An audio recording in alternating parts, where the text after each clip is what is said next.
J'ai chuté, mes membres étaient engourdis, ma gorge nouée, ma respiration lente et douloureuse. J'étais sonné, mon esprit idéaliste au mépris de la réalité. J'étais là mais absent, je voyais sans regarder, j'entendais sans écouter. J'étais un simple spectateur des événements.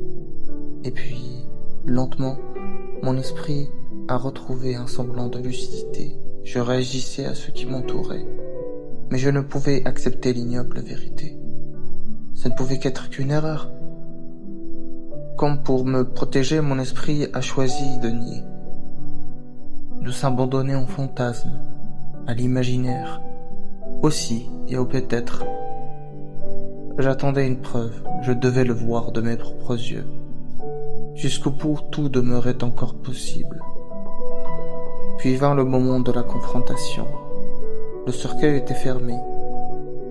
Et jusqu'à la toute fin, j'espérais encore. Et puis, je l'ai vu. Ses traits semblaient creusés par le vide. Le teint livide. Je regardais ses yeux qui ne reflétaient plus que la lumière crue du néant.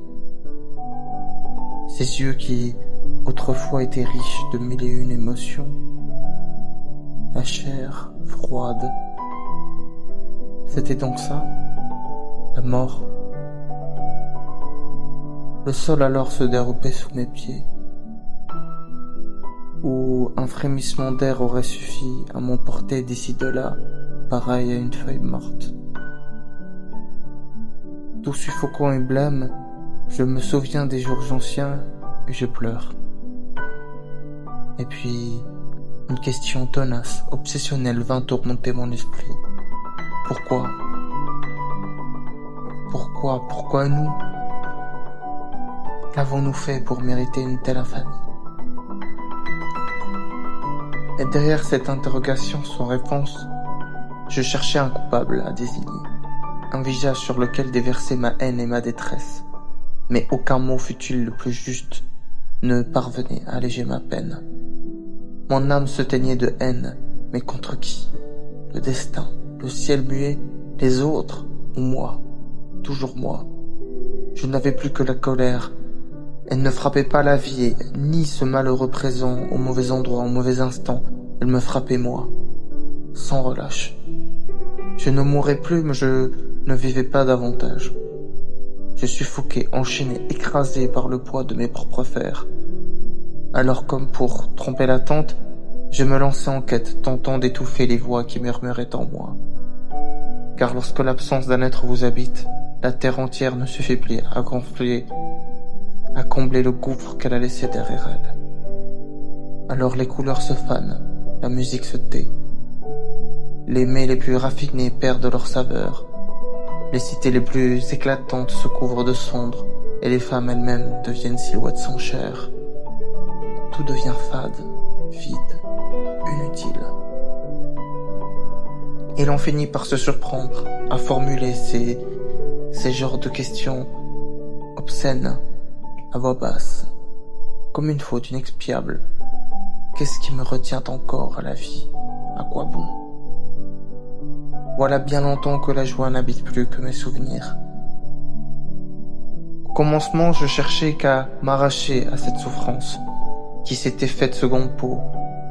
J'avais beau lutter, me débattre, m'enfuir, me retrouver toujours, patiente et implacable. Ainsi ai-je tournoyé des mois durant, errant sans cap, ayant pour seul dessein que l'oubli. Puis, un jour, j'osai lever les yeux, et dans ce simple geste, je découvris que je n'étais pas seul. Autour de moi, d'autres âmes ployaient sous un fardeau semblable, portant chacun à leur manière le poids de ma propre peine. Alors naquit en moi une résolution silencieuse. Il me fallait avancer, pour lui et pour moi. Dès lors, presque mécaniquement, je repris la marche, un pas après l'autre. Souvent, je m'écartais du chemin, et je me perdais dans le méandre des questions existentielles, ce que je voulais, ce que j'étais, ce que je désirais devenir. Une seule chose, pourtant, me permettait de garder le cap. Ma mère. scintillant telle l'étoile du berger dans la nuit. C'est elle qui éclairait ma route, elle qui animait chacun de mes pas. Lorsque tout me semblait flou, confus, c'est elle qui dispersait le brouillard. C'est ainsi alors que je menais ma barque dans ce vaste fleuve qui se nomme la vie. Et pourtant, me voilà aujourd'hui tenté de m'éloigner de cette lumière douce et chaleureuse qui si longtemps a guidé mes pas, non par ingratitude, mais pour tenter enfin de tracer mon chemin par mes propres moyens. Je ne puis demeurer ce fardeau silencieux qui assiège sans cesse l'esprit de ma mère. Je veux apprendre à m'élever seul, à me tenir droit, sans appui, à n'être qu'à moi-même. Désormais, je souhaite agir, non parce qu'on l'attend de moi, mais parce que je le désire profondément. Pourtant, en moi le conflit demeure, se ravivant sans cesse comme une question lancinante. Est-ce là véritablement ce que je veux? Est-ce bien ma vie que je vis, ou ne suis-je encore que le reflet dans le regard de ma mère? Je ne sais pas exactement ce que vous traversez. Peut-être un deuil, une rupture, peut-être simplement un vertige de la vie, quand on avance sans savoir où aller, ni quoi faire. Ce poème est dédié à celles et ceux qui traversent ces heures silencieuses, ces moments où le se sent égaré, vidé, à bout. Sachez-le, vous n'êtes pas seul. D'autres quelque part portent la même peine que vous. Et même si le chemin semble obscur, il existe encore une lumière, aussi fragile soit-elle. Faites-moi confiance, courage. Vous avez le droit d'être perdu. Vous avez le droit d'être triste. Vous avez le droit d'être en colère. Accueillez tout ce qui vous habite. Ne luttez pas contre ces émotions. Laissez-les vous traverser comme une vague qui finit toujours par se retirer. Rien de ce que vous ressentez n'est une faute. C'est ainsi. C'est ainsi qu'on avance, que l'on tient debout, un pas après l'autre.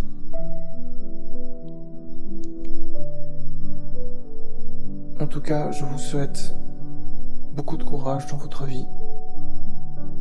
Si j'écris ce poème, c'est pour pouvoir partager ces émotions qui, eux, sont universelles.